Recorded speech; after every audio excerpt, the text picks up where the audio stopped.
Good morning friends, welcome back to my channel Shilpi's ফ্যামিলিতে আরেকটি নতুন ব্লগে তোমাদের সবাইকে অনেক অনেক ওয়েলকাম করছি। আশা করি তোমরা সবাই ভালো আছো, আমিও অনেকটা ভালো আছি।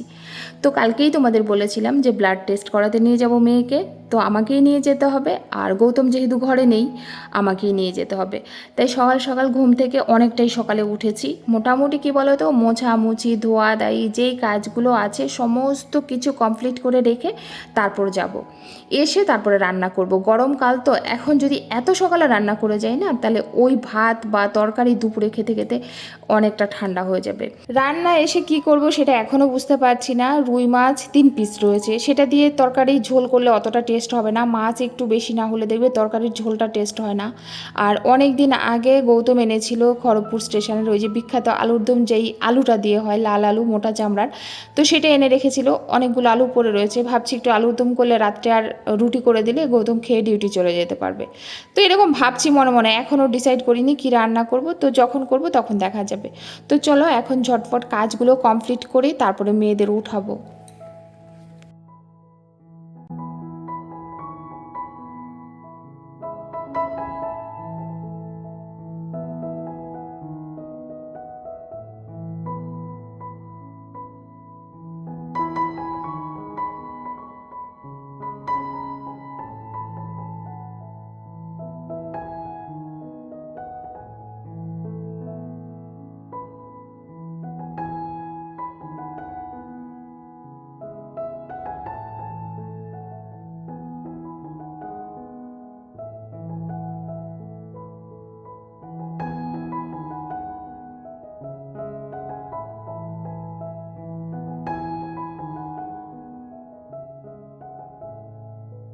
তো ডাক্তারের কাছে বলেছে ওখানে 8:30টার মধ্যে অলরেডি ওইখানে থাকার কথা বলেছে। আর গৌতমের একটা বন্ধু আছে ওখানে থাকে, স্পন্দন, তো সেখানেই করাবো আর কি। খুব ভালো ওরা করায়, রিপোর্ট টিপোর্ট খুব ভালো করায়, একদম অরিজিনালি আসে, 2-3 বার করে করাতে হয় না। তো সেইখানেই যাব। আর যেহেতু অনেকটাই সকাল রয়েছে, তো ভাবলাম কাজগুলো একটু এগিয়ে রেখে যাই। তো দেখতেই পারছো এখানে গ্লাসগুলো রাখা, ওই স্ট্যান্ডটা একটু নোংরা হয়েছে, মশলাদানিগুলো ডাব্বাগুলো একটু নোংরা হয়েছে, আর এই যে চামচগুলো রাখি, স্পুন রাখি, সেটাও একটু নোংরা হয়েছে। তো এইগুলো একটু ধুয়ে দেয়, মানে এই কাজগুলো কমপ্লিট করে রেখে যাব। তারপরে এসে উপর হলে কি বলো তো, এই তো ডাল তো কমন করতে হবে, আর হয়তো একটা তরকারি আর ভাজা পোড়া, এই তো এইটুকুই রান্না করব, হয়ে যাবে, অসুবিধা হবে না। সকাল সকাল ঘুম থেকে উঠলে বললাম না, সমস্ত কাজ কিন্তু খুব তাড়াতাড়ি কমপ্লিট হয়।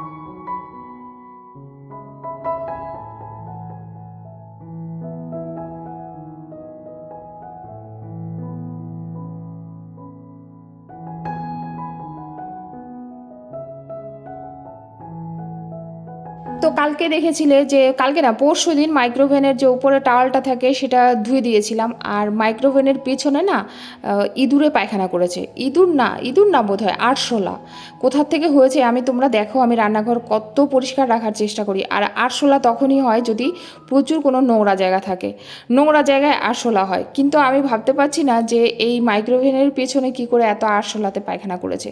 তো আমি সেটাকে মাঝে মধ্যে সরিয়ে দিয়ে তারপরে পিছনটা ক্লিন করে ফেলি, আর সেটাই করেছি। এখন একদম পরিষ্কার হয়ে গেছে। তবু ভাবছিলাম একটা ন্যাথফলিনের গোটা দিয়ে রাখলে তো কী বলো তো, আর এখানে উৎপাত করতে পারতো না। দেখি যাওয়ার সময় যদি আসার সময় পারি রাস্তার থেকে কিনে নিয়ে চলে আসবো। আর আরেকটা জিনিসও আনতে হবে, দেখো অনেক জিনিস ভুলে যাই। ঘড়ির ব্যাটারি শেষ হয়ে গেছে, মানে অনেক দিন থেকেই ব্যাটারি নেই, ওইটা আনতে হবে। তারপরে একটা মেয়ের জন্য, আমার যে মেয়ের জ্বর দেখার জন্য থার্মোমিটার, সেটাও অনেক দিন থেকেই নষ্ট হয়ে রয়েছে, থার্মোমিটার একটা আনতে হবে। এগুলো আজকে মনে করে না লিখে নিয়ে যাব, একটা জায়গায় লিখে নিয়ে যাব, কিংবা মোবাইলে নোট করে নিয়ে যাব। তারপরে এই জিনিসগুলো না অবশ্যই আজকে নিয়ে আসবো। খুব অসুবিধা হচ্ছে এই জিনিসের জন্য, বুঝতে পারছো, খুবই অসুবিধা হচ্ছে। তো এখন ভাবলাম সকালবেলা এগুলো সেরে মেয়েকে একটু জল মুড়ি খাইয়ে নিয়ে চলে যাব। এত সকালে না অন্য কিছু খেতে চাইবে না, জানো তো। তারপরে রাস্তার থেকে যদি পারি কিছু খেয়ে নেব, মা মেয়ে দুজনেই। আর বড় মেয়ের জন্য ক্যারি করে নিয়ে আসবো সকালবেলা। রান্নার ঝামেলা করিনি বলে সকালবেলা কিন্তু এতগুলো কাজ আমি কমপ্লিট করতে পেরেছি। এখন যদি রান্নার দিকে ঢুকে যেতাম না, তাহলে এতগুলো কাজ কিন্তু আমি করতে পারতাম না। আর এসে রান্না করা, তারপরে এই কাজগুলো করা না অনেকটাই টাফ হয়ে যেত। আর তোমরা একটা জিনিস খেয়াল করবে, আমরা মেয়েরা না যখনই বাইরে যাই না, আমাদের একটু হ্যাগা থাকে, কিন্তু সেটা কেমন বলো তো? যেমন আমাদের অনেক ড্রেস চেঞ্জ করতে হয়, তারপরে আমাদের একটু ঝামেলা হয়। ছেলেরা কি একটা প্যান্ট শার্ট পরে নিল, বেরিয়ে গেল, কিন্তু আমাদের কিন্তু অনেকটাই ঝামেলা হয়। যতটা ভাবি ইজি বাইরে যাওয়া, ততটাও কিন্তু ইজি নয়।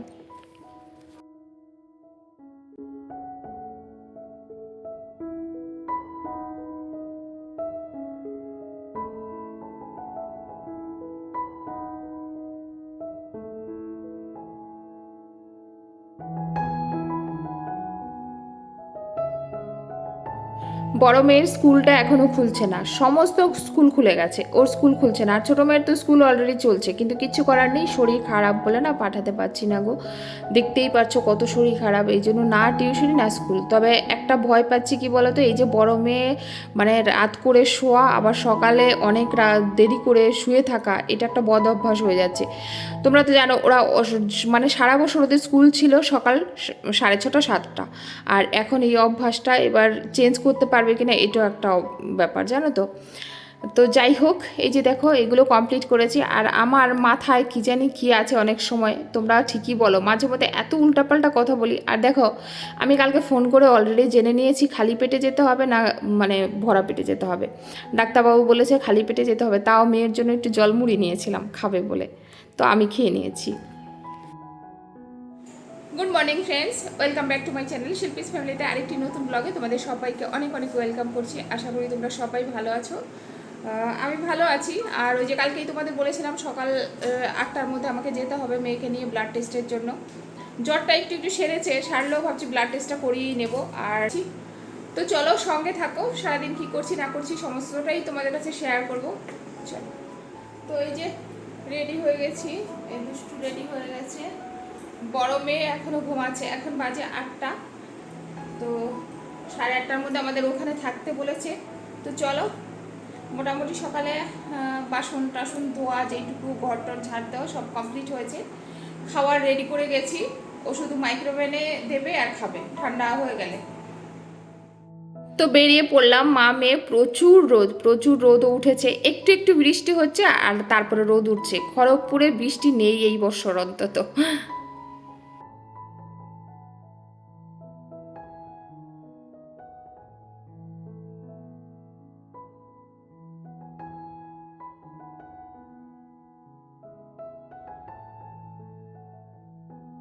তো এসে বসে রয়েছি, প্রচুর বড় লাইন, জানো তো। তো এইমাত্র ঘরে এলাম, ব্লাড টেস্ট হয়ে গেছে, বিকেলে গিয়ে রিপোর্ট আনতে হবে। ওই তো 7টার দিকে যেতে হবে, আবারও যেতে হবে আমাকে। আর এই যে মেয়ে এখানে শুয়ে রয়েছে, রাস্তায় বললাম যে চল কিছু খাবি, কিচ্ছুই খেতে চাইলো না, রাস্তায় বলছে বাড়ি এসে ভাত খাবে। তো যার জন্য আর রাস্তায় কিছু খাওয়া হলো না, ও খায়নি বলে আমারও খাওয়া হলো না। অনেকটাই বাজে এখন। তো চলো খাওয়া দাওয়া করি, তারপরে সংসারের কাজে লাগি। অনেক কাজই রয়েছে, দুপুরে রান্নাটা রয়েছে, জানি না কি রান্না করব, কিন্তু আমার চোখ বুঝে আসছে। একদম সমস্ত কিছু গোছ গাছ করে, কোনো ঝামেলা নেই, বেসিন পরিষ্কার, এদিকে পরিষ্কার ওদিকে পরিষ্কার। ওই যে দেখো না, এই দিকটাও দেখাই তাও, এই দেখো এই দিকটাও সব নিট অ্যান্ড ক্লিন।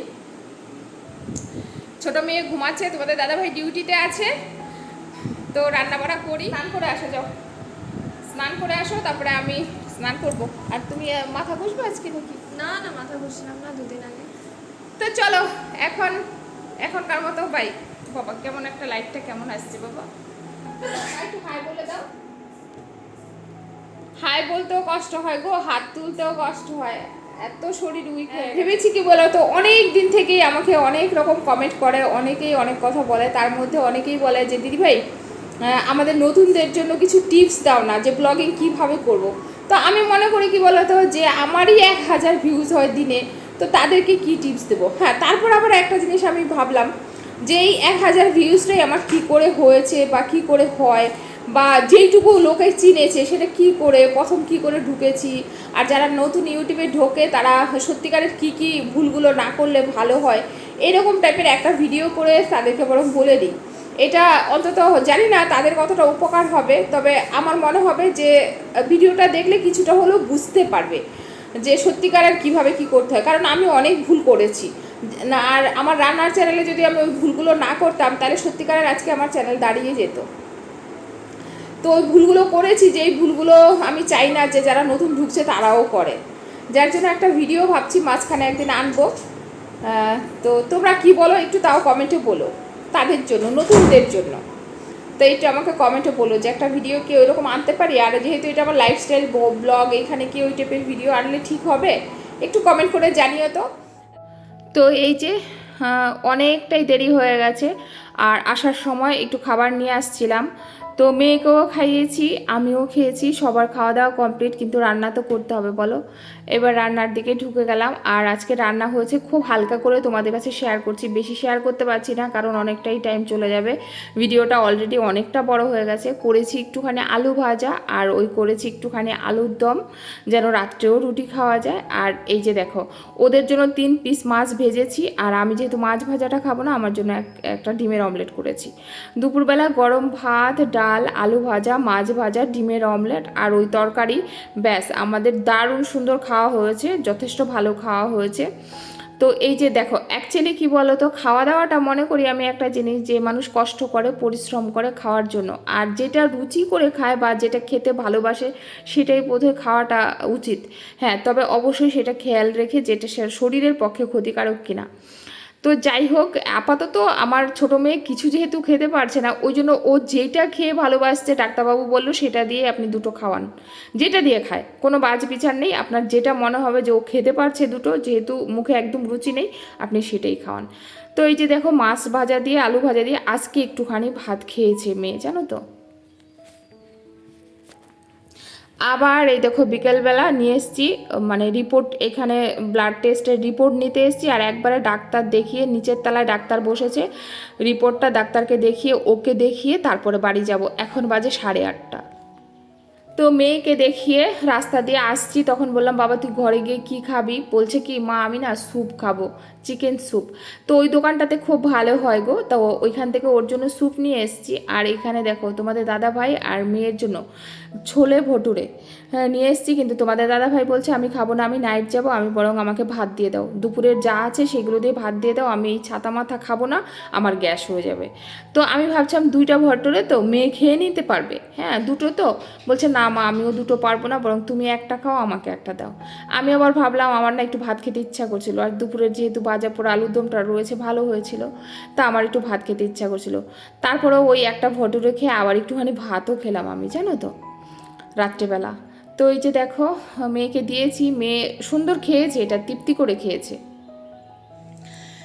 তো তোমাদের দাদাভাই নাইট চলে গেছে, এই তো জানোই বুধ বৃহস্পতি 2 দিন নাইট থাকে, আর মেয়ের তো টিউশনি থাকলে এই বৃহস্পতিবারে আমাকে নিয়ে গিয়ে বসে থাকতে হয়, কিন্তু যেহেতু ছোটো মেয়ের শরীরটা খারাপ এই জন্য টিউশন নিতে পারছি না। আর এবারে আসি হচ্ছে যে তোমরা অনেকেই চিন্তিত ছোটো মেয়েকে নিয়ে, যে ওর শরীরটা জ্বরটা মানে কমছে না কেন। আর ব্লাড টেস্ট করতে দিয়েছিলাম, সকালবেলায় দিয়েছিলাম, আবার বিকেলে আনতে গেছি, বিকেলেই দিয়ে দিয়েছে ওই 7টার দিকে। তো যাওয়ার পরে আমি ভাগ্য ভালো, ডাক্তার ওই দিন ওইখানেই বসা ছিল, মানে বসেছিল। তো উনি আবার সোম মঙ্গল বুধ বৃহস্পতি এই কদিন বসে, তো ভাগ্য ভালো আমি ওইখানে একটু ওয়েট করে তারপরে একবারে ব্লাড রিপোর্টটা নিয়ে গিয়ে ডাক্তারকে দেখিয়ে আনলাম। তো ডাক্তার একটা কথাই বললো যে আমি একটু মানে দিয়েছিল কি বলো তো, ডেঙ্গু, ম্যালেরিয়া, টাইফয়েড, এই 3টা জ্বরের টেস্ট দিয়েছিল। তো আমার 5,000 টাকা পড়েছিল এই 3টা টেস্টে, আর এই টেস্টগুলো নাকি একটু কস্টলি হয়। তারপরে সকালবেলা ওটা পে করে আসলাম। তো আবার এখন বলল উনি যে হিমোগ্লোবিনও নাকি টেস্ট করতে দিয়েছিল, আর ওর হিমোগ্লোবিনের পরিমাণটা একটুখানি কমে গেছে। তো সেটা ডাক্তারবাবু বলছে, বলে ওর হাত মুখ চোখ সমস্ত কিছু দেখে আমি কিছু বুঝতে মানে মনে হচ্ছে না ওর হিমোগ্লোবিন কম আছে, তবু এই টেস্টটা আবার আপনি করান। আচ্ছা ঠিক আছে, তাহলে কবে করাতে হবে? বললো আরও 3-4 দিন আমি একটা ওষুধ দিচ্ছি, সেটা খাওয়ান, সেটা খাওয়ানোর পরে যদি দেখেন যে না কমেনি, জ্বরটা যদি কমে যায়, কমেনি না, জ্বরটা যদি কমে যায় এই মানে এই 3-4 দিন খাওয়ানোর পরে, মানে কোনো রকম ক্যালপল ছাড়া, তাহলে পরে আবার টেস্টটা করা। তো ভাবছি আরেকবার টেস্টটা করাবো, যে হিমোগ্লোবিনের টেস্টটা আরেকবার করাতে হবে। এই হয়েছে ব্যাপার। আর মেয়ের কোনো কিছু নেই, শুধু হিমোগ্লোবিনটা একটু কমে গেছে, এটা রিপোর্টে এসছে, কিন্তু তাও ডাক্তারবাবু বলছে আরেকবার টেস্টটা করান, কারণ আমার মনে হচ্ছে না কমে গেছে বলে। তো এই হচ্ছে মেয়ের ব্যাপার। এবার হচ্ছে গিয়ে আমি এই ভিডিওর মাঝখানেই বলে দিয়েছি, কারণ আমি ডাক্তারের দোকান থেকে এসে দেখি অনেকগুলো কমেন্ট পড়েছে। তো অনেকেই বলেছে যে দিদিভাই এটার মধ্যে তুমি ওই টাইপের ভিডিওগুলো দিও না, যে নতুনদের জন্য, যে মানে ওদেরকে কিছু টিপস দেওয়ার জন্য যে ভিডিওটা আমি করব, কমিউনিটি পোস্টে দিয়েছিলাম। তো সবাই বললো এই চ্যানেলে দিও না, এটা ব্লগিংই রেখে দাও, তুমি বরং তোমার মি শিল্পী চ্যানেলটাতে দিতে পারো। তো এটা ভাবছি কি করি এখন। আর সত্যি ব্লগিং চ্যানেলে ব্লগিংই ভালো লাগে। আমি একটা ভিডিওই যাত্রী দিতাম যে ওদের হয়তো একটু উপকার হতো, আমরাও খুব ভালো জায়গায় পৌঁছেছি সেটা নয়, তবু দিনে 1000 হলেও তো ভিউজ আসে, হয়তো বা দেখা গেল 5 মাসে হলেও তো একটা পেমেন্ট ঢুকবে, বা 6 মাসে ঢুকবে, তার একটা আশা রাখা যায় যে হয়তো বা ঢুকবে। তো এরকম যারা নতুন ঢুকছে তাদের যদি 6 মাসও একটা পেমেন্ট ঢোকে, তার একটা আনন্দের ব্যাপার না? তো কিভাবে করলে কিভাবে কি হবে একটু ওদের বলে দিলে ভালো হতো। যাই হোক, তারপরে অনেকেই কমেন্ট করে বলেছে হ্যাঁ দিদিভাই এরকম একটা ভিডিও করো, অনেকে আবার তোমরা নাও বলেছো। তো যদিও আমি ওই চ্যানেলে ভিডিওটা দিই, তাহলে এটার কমিউনিটিতে দিয়ে দেবো, আর এইটাতে দিলে ওইটার কমিউনিটিতে দিয়ে দেবো। তো তোমাদের অসুবিধা হবে না, তোমরা ভিজিট করে নিও। তো চলো, অনেক কথা বলে ফেললাম ভিডিওর শেষে। তো আজকের মতো ভিডিওটা এই পর্যন্ত এন্ড করছি। সবাই ভালো থেকো, সুস্থ থেকো। দেখা হচ্ছে কালকে একটি নতুন ভিডিওর সাথে, দুপুর ঠিক 2টোয়। ততক্ষণে সবাইকে গুড নাইট, শুভরাত্রি। অনেক অনেক ভালোবাসা আমার তরফ থেকে। প্রত্যেকে পরিবারের সমস্ত লোককে নিয়ে হ্যাপি থাকবে। টাটা।